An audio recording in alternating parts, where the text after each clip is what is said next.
إن هذا القرآن يهدي للتي هي أقوم ويبشر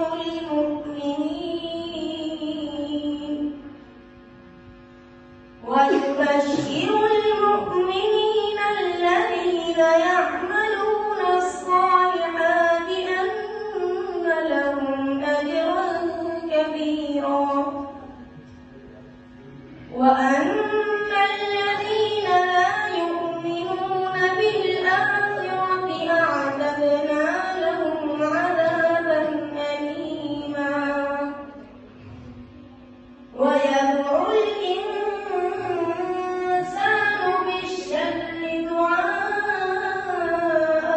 بالخير وكان الإنسان عجولا وجعلنا الليل والنهار آيتين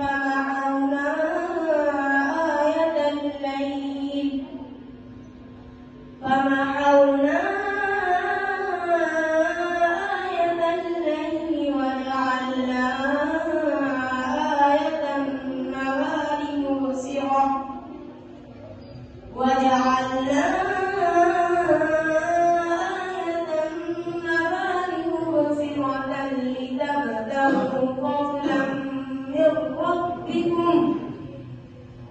لتبتغوا فضلا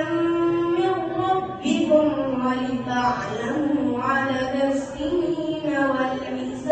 والحساب وكل